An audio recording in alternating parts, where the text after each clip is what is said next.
Apabila teman-teman merasa banyak sekali kegagalan dalam bertani, ini contohnya juga sudah ada. Sebenarnya dari situ rencana udah gak mau ke dunia pertanian. Ada rasa kapok ya. Kan seharusnya pas fase generatif itu mulai unsur itu dihilangkan. Ya, betul. Dulu juga bukan karena gak ada modal, gak ada lahan, bukan. Tapi emang Assalamualaikum warahmatullahi wabarakatuh. Jalan pagi bikin lapar, jumpa lagi dengan Sniper.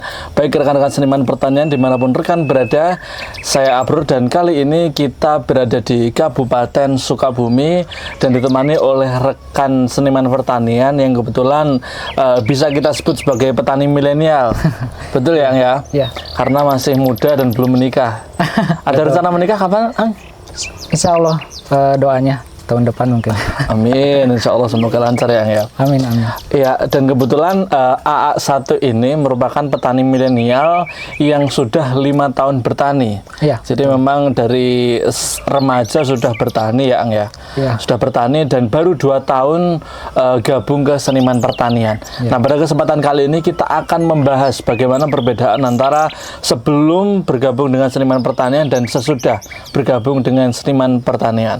Bagaimana perkembangan tanamannya, bagaimana tonase tanamannya, bagaimana cerita awal mula gabungnya, berapa HPP atau harga pokok produksinya setiap tanaman. Nah, kita akan bahas tuntas di video kali ini. Monggo boleh berkenalan terlebih dahulu, Ang. Ya, perkenalkan, nama saya Maulana, asal dari Kampung Sinar Asih, Desa Sinar Bentang, Kecamatan Sagaranten, Kabupaten Sukabumi, Provinsi Jawa Barat. Provinsi Jawa Barat. Ya. Sunda berarti. Ya, Sunda. Sunda Pride. Untuk umurnya, Ang? Umur sekarang 24 nginjak 25. 24 nginjak 25. Ya. Berarti masih muda banget lah. Muda. Ya, Pengennya mah 17. tapi masih pantas lah ini kalau 17 kayaknya. Iya. Soalnya kecil ya. Ya enggak, saya enggak bilang. Saya enggak bilang. Kan banyak sekali nih petani yang dia itu enggak suka gitu jadi petani. Enggak suka kotor-kotoran. Nah, itu kenapa Maulana ini mau bertani gitu? Sebenarnya kalau dari saya, pertama itu emang dari kecil saya hobi yang namanya alam-alam gitu ya. Oh. Yang alam-alam. Pas keluar dari sekolah itu rencananya mau lanjut. Ya, sempat 1 tahun 2 tahun itu mau lanjut, tapi ada kejadian lah yang nggak bisa disebutin. Yeah. Ya. Jadi ikut ngebantu orang tua di toko. Oke. Ya. Padahal rencananya udah mau lanjut pendidikan ya? Iya, iya rencananya. Tapi karena mungkin udah takdir lah. Udah takdir ya. Jadi syukuri. Habis itu saya pas di rumah selain dari jaga toko, itu saya suka nanam apa aja gitu, tomat, di rumah cabai, gitu, tapi di polybag. Ya, di polybag. Oh, jadi skala rumahan ya. Terus habis itu orang tua lihat potensi saya mungkin. Kok ini anak rajin gitu ya ngelola tanaman. Ya, di pertanian mungkin. Pas itu ditawarin sama orang tua, Bapak punya lahan. Kalau mau boleh diolah kayaknya. Pas itu karena saya tertarik ke alam-alaman gitulah. Kenapa enggak gitu ya? Kenapa enggak, nyoba aja. Nah, pas awal pertama nyoba emang beneran nggak tahu tentang pertanian, tentang obat-obatan, tentang pupuk nggak tahu. Itu tanam kalau nggak salah sekitar 1.500-an tanaman kalau itu. Itu dari modal semua cuma balik 20%-an. Berarti rugi ya? Jadi rugi, bukan untung 20%, tapi balik modal 20%-an pas pertama itu. Iya, betul. Iya. Itu belajarnya awalnya dari mana itu? Lihat YouTube dulu atau? Enggak, itu nggak belajar, ini modal nekat aja. Modal nekat? Ya, ada modal, emang ada modal, terus modal nekat, tapi belum punya ilmu. Belum punya ilmu, jadi langsung terjun aja ke lapangan gitu ya? Iya, dari gagal pokoknya pas itu. Itu tahun berapa untuk mulai tanam awal perdananya itu? Awal tanam itu kalau nggak salah tahun 2020-an. 2020 berarti pas COVID ya? Ya, pas COVID. Pas COVID. Ya. Nah, itu kemudian setelah gagal itu mau menyerah nggak? Biasanya kan kalau udah gagal apalagi cuman balik 20% gitu ya, Ang ya. Itu agak berat kan rasanya ya? Ya. Emang pas pertama rencana gini pertanian teh susah lah gitu. Tapi cina kata bapak, coba aja tanam lagi. Siapa tahu cina bisa nyoba lagi di tahun kedua tanam CMK kalau nggak salah. CMK. Tapi ya. yang awal itu berarti CRM. Yang awal CMK sama. Oh, CMK sama. CMK yang kedua CMK lagi. Itu dari 1000 berapa sama sebenarnya 1500-an. Ya. Panennya kurang bagus lah. Tapi itu udah mulai belajar sebetulnya ilmu pertanian. Iya, pas itu mah apa namanya udah mulai bertanya lah ke tetangga, ke senior-senior yang udah pengalaman. Tapi masih nyerap ilmunya masih di mana aja gitu. Gimana semua sumber gitu ya. Diterapin. Akhirnya ya seperti itu kurang maksimal. Kurang maksimal. Nah, kemudian ada keinginan untuk tambah belajar itu di tahun keberapaan? Kok bisa sampai ketemu seniman pertanian gitu? Pas yang tanaman yang ketiga ya. Tanaman yang ketiga waktu itu coba tanamannya diperbanyak lagi. Kalau nggak salah tanam sekitar 5.000-an. 5.000 batang. 5.000 batang, ya. Full semuanya. Full apa? Hampir 90%-an, 90% lebih lah full virus Gemini. CMK, tanam CMK full 90% lebih virus Gemini waktu itu. Itu ditanam ketiga? Tanam ketiga, ya. Yang pertama ini nggak Gemini? Yang pertama gak Gemini cuman mati. Kalau yang kedua itu karena harga, terus juga karena mati pas petikan masih petikan awal. Oke, berarti ada peningkatan lah ya. Ya, mati muda, ini mati remaja gitu ya. Kalau yang kedua itu udah balik modal, tapi cuma untung sedikit. Ya. Untung sedikit. Nah, yang ketiga ini? Yang ketiga mah itu full virus Gemini. Tapi jadi, itu udah petik ya? Apa? Udah petik tapi? Sebelum petik. Sebelum petik udah virus. Ya. Pokoknya dari 5.500 itu cuma dapat sampai akhir cuma dapat 2 ton. 2 ton? Iya. 5.500, 5.000-an lah. Berarti itu satu pohonnya itu nggak ada setengah kilo berarti itu? Nggak ada, kurang ya. Iya. Sebenarnya dari situ rencana udah gak mau ke dunia pertanian. Ada rasa kapok ya? Udah agak kapok. Tapi ke bangkitnya lagi itu karena harga. Jadi dapat 2 ton tapi ketolong harga bagus. Nah, habis dari situ jadi semangat lagi. Tapi kata bapak coba cari-cari lagi ilmu. Kata bapak cari di apa aja di YouTube, di Google cari. Nah, pas itu alhamdulillah ada konten lah. Ada konten tentang buku sakti, minta pendapat lah gitu. Ada buku, ini tanamannya, ini video tanamannya, ini bukunya. Coba tuh cina beli, kata bapak. Ya dicoba beli, ya pas itu datang bukunya. Pas dilihat buku saktinya, baru lihat bukunya juga udah yakin lah.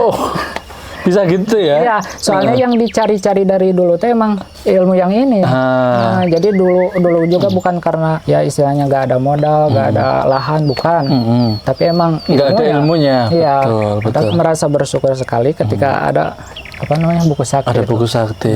Karena isi di buku sakti itu dia bukan yang kayak terlalu kita penjelasan deskriptif, bukan kayak buku yang ada di sekolah. Iya kan? Tapi istilahnya penulisnya itu saya sebagai petani nih. Saya sebagai petani saya menuliskan obat apa aja yang saya pakai. Iya kan? Nah, dengan situ kan bagi petani-petani pemula yang dia ternyata ada tuh penggunaan obat yang seperti ini. Interval yang seperti ini kan dijelaskan semua di situ. Yang menariknya menurut saya buku sakti itu kalau yang pertama udah pastilah lengkap. Mulai dari penyemaian, terus dari pengolahan lahan, malahan jarak bedengan, jaraknya udah diatur kan. Terus semprot, terus kocor dari fase vegetatif sampai generatif sampai akhir ada dijelasin.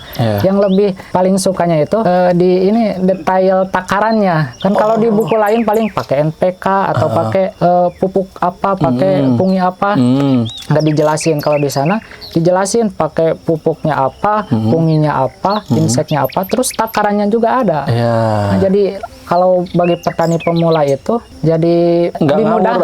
Betul. Takarannya kalau kelebihan kan takutnya overdosis. Iya seperti itu. Berarti setelah dari situ itu Akang berani tanam lagi. Berani nyoba lagi nyoba lagi banyak tanam sekitar 5.000 sama 5.000-an. Soalnya lahannya masih sama yang itu. Sama yang itu. Itu ditanami apa varietasnya? CRM atau CMK? CRM. Pas itu nyoba CRM tapi sama CMK. Sama CMK juga. Itu total populasinya berapa itu masing-masing? Masing-masing kalau CRM itu sekitar 3.000-an, kalau CMK itu sekitar 2.000-an. 2.000-an. Ya. Tapi setelah itu berhasil tanamannya? Atau ceritanya gimana, Kang? Ada cerita unik nggak di situ? Alhamdulillah, pakai SOP buku sakti bukan ada peningkatan lagi, tapi kayak bukan saya yang nanam. Kodamnya Akang kayaknya. Iya, pas itu. Pokoknya pas itu tahun kemarin 90% kena virus Gemini. Dari sebelum petik, pas itu hampir nggak ada 1% kayaknya. Iya, 0,sekian% ya 0,sekian% lah yang kena virus Gemini. Dari yang pertamanya itu hampir 100% full semuanya kena Gemini, setelah pakai SOP Buku Sakti itu hampir nggak ada 1% yang terkena. Ya, terus yang kelihatannya juga bukan dari ketahanan, itu mah ketahanan penyakit sama virus, itu mah udah ini. Terus dari apa namanya, dari apa, Tonase mungkin? tonasenya panennya ya? meningkat juga. Kalau yang tahun kemarin dari 5.000 itu dapat 2 ton. Kalau yang setelah pakai Buku Sakti itu dari 5.000 itu dapat 5 ton lebih lah, nggak tahu 5 ton setengahan lah. Wah, 5,5 ton berarti Ya. 2 kali lipatnya lebih, Yang? Iya, iya. Iya kan? Iya, 2 kali lipat. Padahal 5 ton dibanding 2 ton, 5 tonnya itu masih ada lebihannya. Iya, 5 ton lebih. Malahan ada dipisahin ya, yang CMK, yang 800 pohon itu.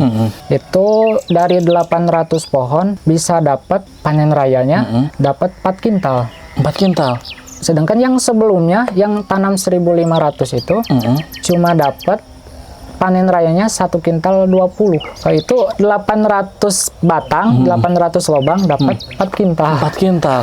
Padahal populasinya separuhnya ya, Kang Iya, ya? separuhnya, hampir separuhnya, Bro. Hampir separuhnya, tapi untuk kuantitas panennya pas Iya. panen raya itu hampir 4 kali lipatnya ya berarti. Luar biasa. Nah, itu menurut Akang apa yang membedakan dari dalam artian perawatan Akang lah dari sebelum pakai Buku Sakti dan sesudah itu apa aja itu? Mungkin yang paling mencolok itu dari bagian pemasukan fungi sama insek sih. Oh gitu. Ya, kalau seadanya udah gitu ya. seadanya, terus kalau udah ada penyakit baru spray. Kalau ini kan rutin dari pas awal sampai masa generatif sampai akhir juga rutin terus, gitu ya. Jadi fokus pada pencegahan kan kalau sudah pakai Ya, Buku Sakti ini. kalau dulu itu pengobatan. Ya. Kita tadi sampai lupa, Kang. Ini itu tanamannya apa gitu.